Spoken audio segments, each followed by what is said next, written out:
Muito bem, voltamos a falar direto da página do Jornal Visão Espírita no YouTube e no Facebook para mais uma gota de Espiritismo, mais uma gota de O Livro dos Espíritos, livro segundo, capítulo 9, Intervenção dos Espíritos no Mundo Corporal. Vamos finalizar o item Anjos Guardiães. Eu sou apaixonado por essa questão. Anjos Guardiães, Espíritos Protetores Familiares ou Simpáticos, questões 518, 519, 520 e 521. Vamos encerrar o item, mas não esgotar o assunto, como eu falo sempre, eu não tenho capacidade para isso. O importante é nós estudarmos esse ponto de vista que a gente discorre aqui, e aí estudando outros pontos de vista, estudando de novo, a gente vai esgotando um pouco mais o assunto. Mas esgotar o assunto é complicado por enquanto, né? No nosso estágio evolutivo. Mas enfim, vamos lá. 518. Os espíritos são atraídos para os indivíduos por suas simpatias. Eles são igualmente atraídos a reuniões de indivíduos por causas particulares? Resposta.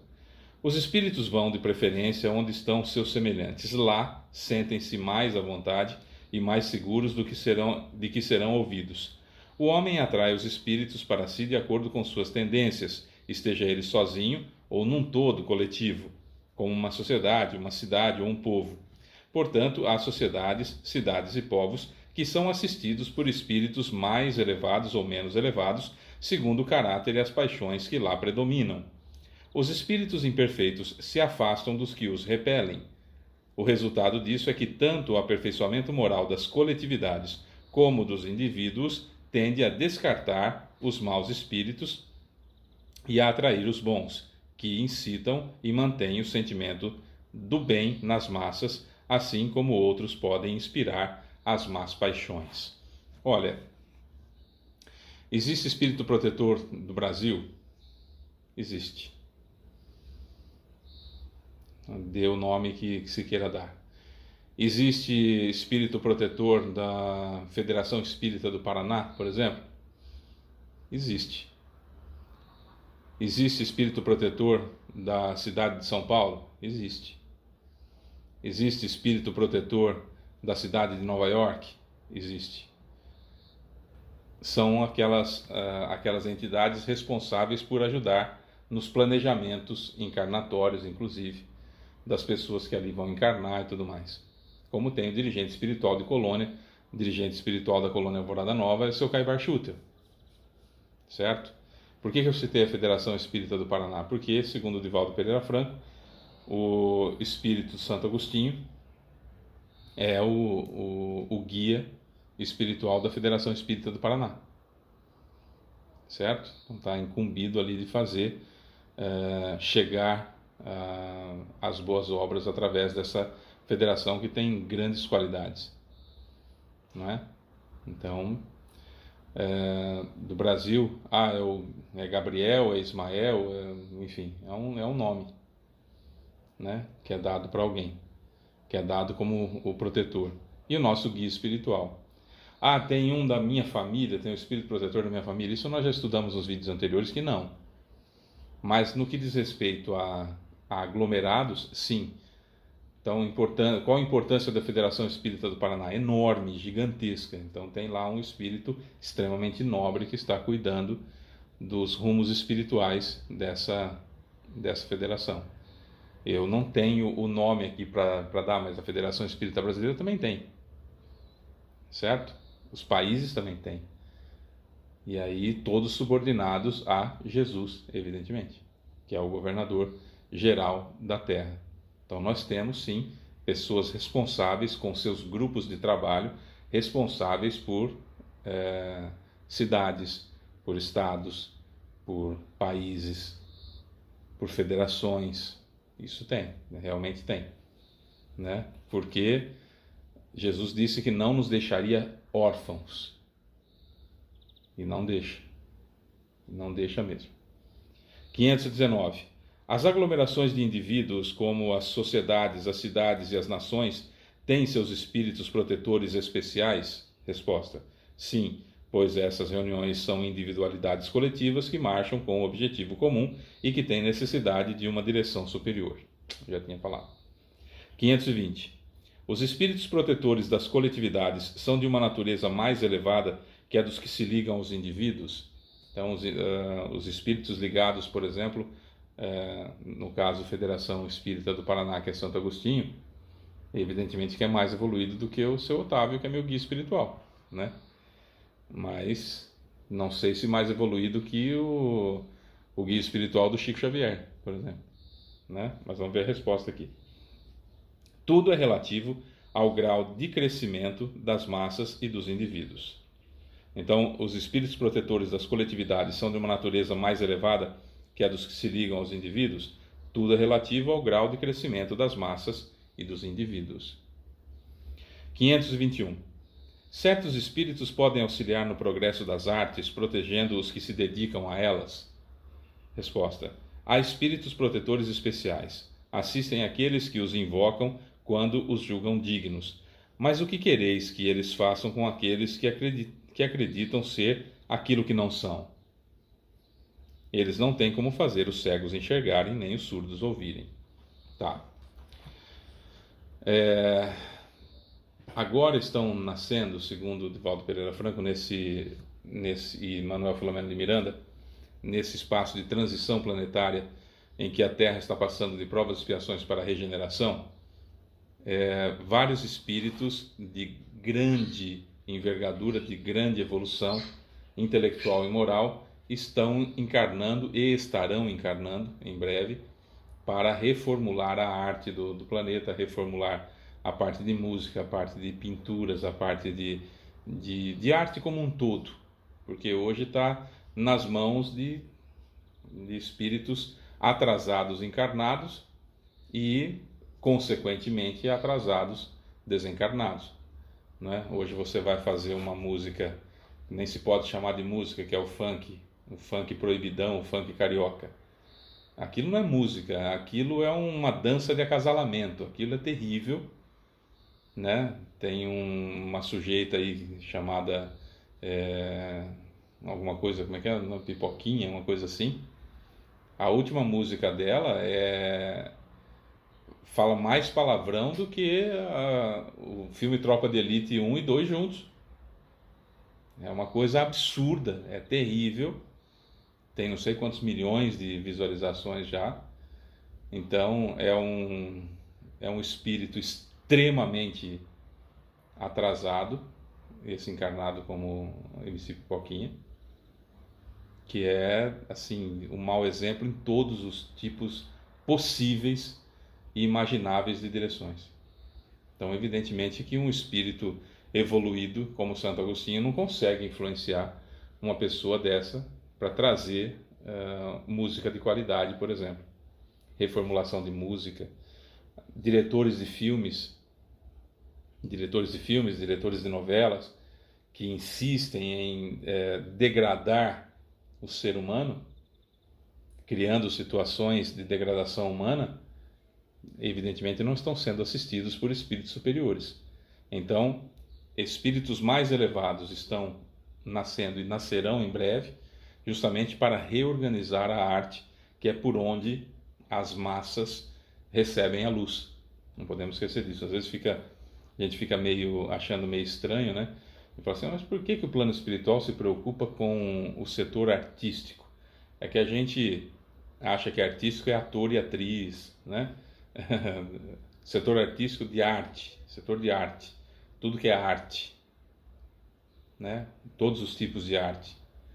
Falou em arte, vai ter um espírito mais evoluído lá, né? Como Beethoven, mas Beethoven, Mozart tinham defeitos? Tem, não são perfeitos, mas tinham alta qualidade. Você pega a Nona Sinfonia de Beethoven, é a melodia mais perfeita já criada por um ser humano. Com certeza, nos seus bons momentos, era assistido por espíritos evoluídos. Em Alvorada Nova existe um setor ligado à arte, que o sujeito que cuida da preparação das pessoas que estudam arte lá para nascer, arte, ou para tocar violão, para tocar piano, para pintura, para escultura, seja lá o que for, que estudam em Alvorada Nova, estudam, o nome dele é Otávio, e estudam com o Otávio. Se preparam lá para depois vir aqui, e aí a gente fala, é dom, não é? Estudou lá no plano espiritual, né? Estudou lá em Alvorada Nova. Então, e as outras colônias também têm. Então, só para elucidar, né? É evidente que nós temos uma necessidade que espíritos mais evoluídos nasçam e que aí, então, os espíritos responsáveis pelas artes atuem. Sempre é assim. Eu sou secundado pelo espírito mais evoluído ou mais atrasado de acordo com o passo que eu quero ir. Então eu estou lá escrevendo um funk proibidão carioca, não estou sendo assistido por espírito superior. Não mesmo.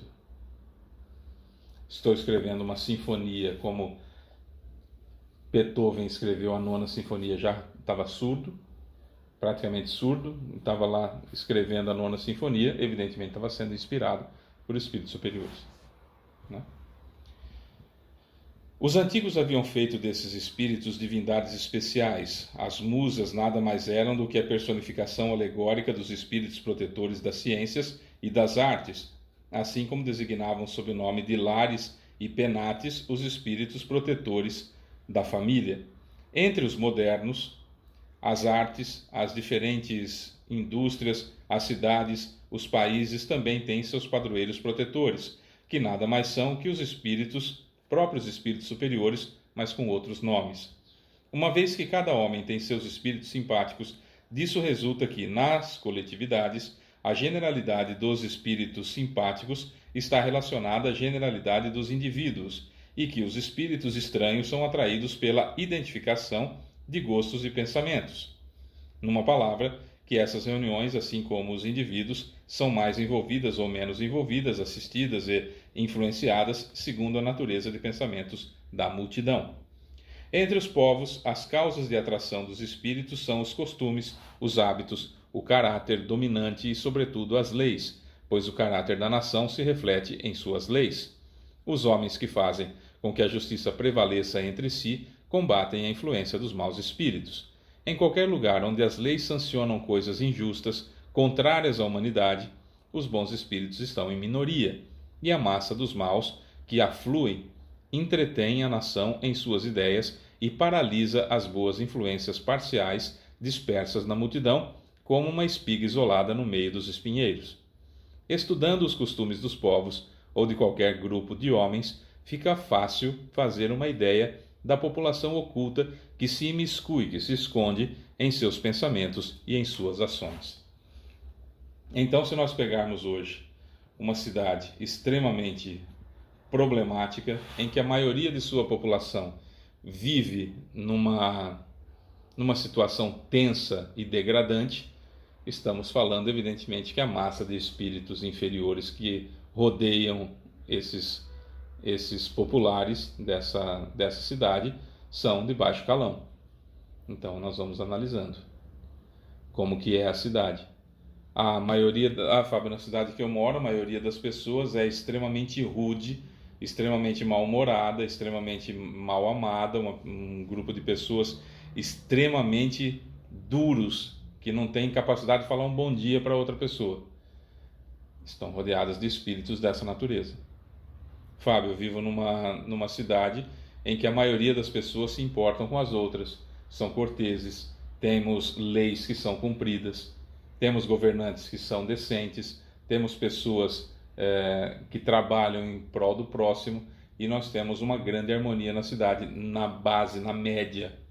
Então, o grupo de espíritos superiores que ali, o grupo de espíritos que se encontra ali é um grupo superior. Então nós temos nosso guia espiritual, nosso anjo da guarda, individual. Nós temos da nossa cidade, da nossa agremiação. No centro que a gente frequenta, Fábio, tem um espírito responsável lá, como se fosse um anjo guardião por esse centro? Tem. Muitas vezes nós nem sabemos quem é. No nosso Centro de Estudos Espíritas Caibar Schutel, eu era o Sr. João Leão Pita, que era o patrono, vamos dizer, do centro, João Leão Pita. Então, as características da direção, as características das pessoas que frequentavam o centro eram muito semelhantes à dele, né? Porque nos identificávamos com ele. Quem não se identificava muito com ele procurava outro centro. as características do seu João Leão Pita é que é certo, ali, ó, é certo. Kardec, Jesus, Kardec, Jesus, Kardec, Jesus. Não era de ficar passando a mão na cabeça de alguém, não era ser cúmplice de uma atitude degradante que a pessoa fazia só para ela não abandonar o centro. Não era fazer média para que as pessoas viessem aos montes para participar das palestras. A ideia sempre era manter a pureza doutrinária. O seu João Leão Pita tem essa característica também. O seu Caibar Schutel tem essa característica também. O nome do centro, Centro de Estudos Espíritas Caibar Schutel. Patrono, seu João Leão Pita. Né? Porque nós estamos falando de alguém que tinha esse compromisso quando estava encarnado, tem esse compromisso desencarnado, e quem também tem esse compromisso se sente bem no centro. Quem não tem esse compromisso, quem vai no centro mais para buscar do que para levar a sua contribuição, quem vai no centro com o objetivo de que a vida prospere, não se dá bem no nosso centro. Quem vai atrás apenas de cura física não se dá bem no nosso centro. Mas quem vai em busca de estudo tem um bom estudo. Quem vai em busca de amparar o próximo tem condições de fazer isso. Quem vai em busca de fazer a vida do outro melhor tem condição de fazer isso. De conviver em comunidade, repartindo, compartilhando aquilo que aprendeu, o que aprendemos uns com os outros, vai se sentir bem no nosso centro. Quem acha que ser espírita é falar manso, falar desse jeito, olhando para o nada, esperando a frase fazer o efeito, sentindo, não vai se dar bem no nosso centro, não vai se sentir bem no nosso centro. Não é? Quem tem a intenção de contar histórias nos mínimos detalhes, ou que está interessado em ter mais informação da vida do outro, não se dá bem no nosso centro. Percebe? Em outros lugares, com outro tipo de dirigente encarnado, com outro tipo de dirigente desencarnado, vai ser diferente. E assim cidades, e assim países, e assim sucessivamente. Certo? Bom, é isso. A partir de amanhã nós vamos entrar em outro item, que é o item pressentimentos. Sou Fábio Pereira, essa é mais uma gota de Espiritismo. Beijo para você que fica, tchau.